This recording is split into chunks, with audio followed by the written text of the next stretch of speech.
Pemirsa, supaya Anda bisa nabung dulu ya sebelum nyalek periode berikutnya. Sekarang saya akan hadirkan kepada Anda. Berapa sih uang yang harus dikeluarkan kalau mau nyalek? Wah ini kita hitung-hitungan ini pemirsa. Ayo langsung saja saya putarin. Nah ini dia pemirsa ya. Jadi kalau punya uang segini sok atuk lah bisa. Caleg DPR 1,15 sampai 4,6 miliar. Aduh, ini mau pakai uang monopoli kali ya. Biaya caleg DPRD provinsi 500 juta sampai 1 miliar. Caleg DPRD kabupaten kota 250 hingga 500 juta. Punya uang nggak segini pemirsa? Ini di atas kertas ya. Ini yang dikeluarkan oleh para caleg kalau mau maju DPR, DPRD provinsi, bahkan juga DPRD. Untuk apa sih? Ini harus ada akomodasi ke daerah pemilihan. Makin sulit daerahnya, makin besar kosnya. Pengumpulan massa pemirsa, kan kalau sosialisasi kan kalau nggak dikumpulkan massanya ya ngapain juga orang mau datang. Bantuan sosial ini masih diperbolehkan kalau dalam rentangan yang masih diperbolehkan. Contohnya tadi karpet masjid, mukena, sajadah dan lain-lain. Atau juga mungkin sembako ya. Dan kebutuhan-kebutuhan lainnya. Stiker apa masih ada nggak ya stiker? Atau juga pin dan lain-lain, kaos dan lain-lain. Masuk ke biaya-biaya tadi sudah saya sebutkan. Mas Lusius, ini angka sebenarnya praktek di lapangan lebih besar nggak sih? Saya kira lebih besar ya, ada yang pernah bilang kan 6M gitu ya. Wow, DPR tuh ya? DPR RI gitu ya, jadi bahkan mungkin ada yang lebih dari 10M gitu, dengar gosip-gosip yang sekarang nih ya. Jadi saya kira sih kalau soal dana untuk proses pencalekan tuh saya kira memang luar biasa besarnya. Apalagi kita tahu persaingan itu tidak hanya antar partai gitu ya. Tapi di internal partai juga caleg-caleg ini harus bisa memastikan dia bisa mengungguli teman-temannya separtai di dapil itu gitu ya. Jadi pasti kebutuhan untuk kemudian meyakinkan pemilih agar memilih dia itu menjadi luar biasa gitu ya. Dan orang yang kemudian menjawab itu dengan uang, ya harus siapkan uang yang banyak. Kecuali kalau misalnya ada Mas Kukuh tadi itu yang dengan keunikannya mungkin bisa meyakinkan pemilih dia nggak perlu uang mungkin untuk itu gitu ya. Atau misalnya ada yang melakukan apa itu kampanye dari pintu ke pintu gitu. Kaderisasi ala PKS itu ya saya kira harus kita akui gitu, luar biasa hasilnya gitu ya. Mereka membangun jejaring di masyarakat gitu ya. Hingga kemudian ada ikatan antara pemilih dengan calegnya. Dan itu yang saya kira kerjanya itu pasti tidak akan singkat mengikuti masa kampanye. Pasti itu sudah sejak lama gitu ya. Gitu, sehingga ada kepercayaan yang dibangun antara pemilih dengan calegnya. Baik, gitu. Bang Mardhani kan dapilnya ini masyarakat-masyarakat yang sebenarnya udah tahu lah, udah ya ujung-ujungnya duit. Habis sampai 5 sampai 10 M nggak sih? Habis tuh Bang Mardhani tuh. Nggak mau hitung aja dia tuh. Nih. Saya itu karena sering diundang TV One, diundang Bang Lusius Karius dan macem-macem. Jadi gini Cak, memang mahal kalau menganggap masyarakat objek yang harus dibeli, mahal itu. Tapi dia menjadi murah bahkan berkah kalau kita menganggap masyarakat adalah kawan kita berjuang. Saya bersyukur sekali PKS ngambil sikap oposisi ya. Dengan sikap oposisi itu setia hingga hari ini masyarakat oke, pokoknya kita pilih PKS. Tinggal di PKS siapa nih? Saya kebetulan yang 2019 masih ngerasain Cak, ada hashtag 2019 ganti presiden itu, nih TV One juga banyak sekali kontribusinya, jadi lebih mudah. Walaupun Caca ada satu senjata yang saya rasakan sekali, ini sosial media. Sosial media itu murah, meriah, berkah Cak.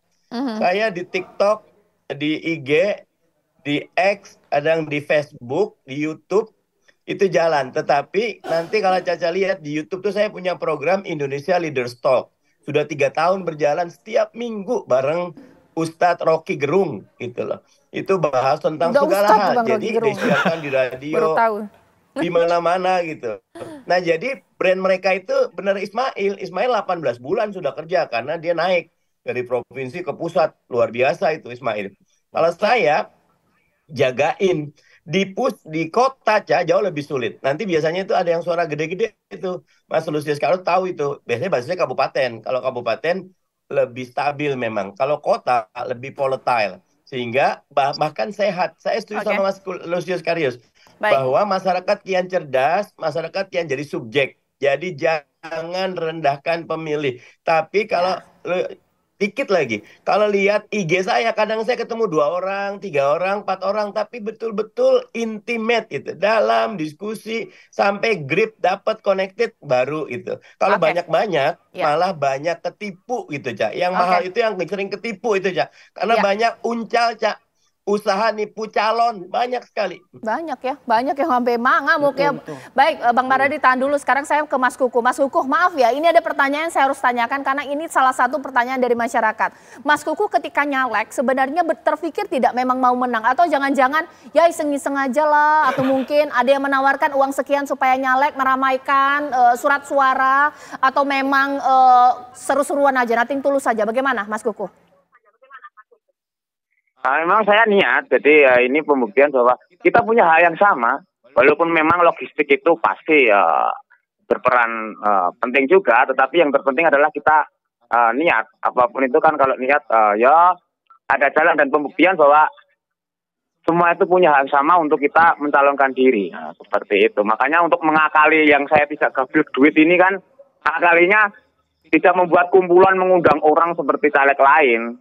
Jadi saya up di media, baru kemudian mereka DM saya, Mas kesini dong, kesini. Jadi menurut undangan, bukan mengundang orang membuat perkumpulan. Jadi saya datang, bawa gitar, nyanyi sambil serap aspirasi. Jadi simpelnya seperti itu. Dan udah tahu dari lagu saya kan, boten saged nyangoni, tidak bisa memberi uang dan tidak mau berjanji. Jadi saya datang cukup membawa tangan kosong dan gitar. Bahkan ketika pulang ya dibawain melon karena orang kampung, kadang beras, kadang kopi. Jadi malah saya tidak nyokok tapi disogok. Oke. Sekarang saya ke Mas Ismail. Mas Ismail, walaupun dengan modal minim, sebenarnya sampai miliaran nggak sih keluar uang? Itu dia. Bagaimana? Saya belum itu Mbak Caca detailnya karena kita ada 9 tim di 9 kabupaten. Tetapi yang pasti dari seluruh yang terpilih di dapil saya bisa pastikan bahwa saya yang paling hemat, saya yang maju dengan modal paling pas-pasan tuh. Jadi saya bisa menyampaikan bahwa range yang disampaikan tadi di Mbak Caca di presentasi yang tadi disampaikan bahwa memang itu kelihatannya adalah angka faktual di lapangan. Hanya saja saya ingin sampaikan bahwa sekali lagi tidak semuanya tolak ukurnya adalah pendanaan. Kami banyak menemukan kader-kader PKS di bawah, di kabupaten, di provinsi. Menangnya itu menang bukan karena persoalan pendanaan, tapi mereka memang selama ini jalan, berkeliling, selama ini memang mereka membangun investasi sosial yang sudah banyak, sehingga pada masanya begitu pemilu mereka nggak kesusahan, karena mereka bukan diukur oleh uang di masyarakat, tetapi diukur karena sering hadir setiap kali ada agenda-agenda kemasyarakatan. Jadi saya mau menyarankan buat pemirsa kalau mau maju caleg dan modalnya pas-pasan tapi punya investasi sosial sebaiknya bergabung ke PKS. Karena di PKS itu ruangnya diberikan buat siapapun untuk yang mau menang. Kira-kira begitu Mbak Caca. Mas Lusius, boleh singkat saja, memang benar bahwa masyarakat itu nggak butuh uang? Masa bukan sekarang ya mau milih ya kasihlah kita untuk makan hari ini, bagaimana? Ya saya kira yang masih lebih dominan diceritakan oleh para caleg di saat kampanye pasti masih butuh uang gitu ya. Kita tahu jumlahnya bervariasi gitu ya, ada serangan fajar juga. Bahkan di pemilu kali ini saya kira itu semakin wajar saja orang lakukan gitu ya, semakin terbuka saja gitu politik uang gitu ya.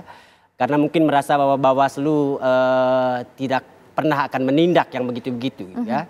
Jadi saya kira sih tetap pemilih itu masih lebih banyak yang merasa bahwa uang yang diberikan oleh caleg, oleh politisi, oleh calon tim suksesnya presiden itu tetap mereka perlukan gitu ya. Dan saya kira wajar-wajar saja. Mungkin masyarakat berpikir ya 5 tahun nanti dia mungkin tidak akan pernah mengunjungi mereka gitu ya. Ya saat dia bisa berpapasan langsung, kenapa tidak berharap bisa mendapatkan uang gitu ya. Jadi saya kira sepraktis itu sih pertimbangan pemilih. Tapi saya justru bertanya kepada teman-teman caleg terpilih ini gitu ya. Menyebutkan berapa misalnya jumlah uang yang dia keluarkan untuk kampanye, kisarannya saja itu mungkin akan lebih baik sebagai pendidikan politik. Kalau misalnya tadi ada yang mengatakan tidak mengeluarkan uang banyak, kira-kira berapa sih? Apakah sampai 250 juta, apakah sampai 500 juta gitu ya. Supaya meyakinkan kita juga bahwa oh ya ada yang terpilih tanpa harus kemudian mengeluarkan uang sebegitu banyak. Dan uang yang dia keluarkan misalnya hanya 10 juta, 20 juta atau seperti itu. Oke, nanti kita todong pertanyaan habis berapa sebenarnya, kisaran lah kalau masa nggak mau sebut juga udah ini saya akan terus todong pemirsa ya Kalau sesaat nggak mau lagi. sebut artinya ada banyak rekeningnya pasti. Oke. Sama sesaat lagi saya juga mau nanya, sebenarnya kok bisa ya hanya dengan modal nyanyian bisa membuat orang memilih. Nanti Mas Kuku, kalau saya nyanyi pemirsa kabur pemilih saya. Nanti kita todong juga Mas Kuku mau nyanyi. Mantap, sesaat Oke, lagi. siap.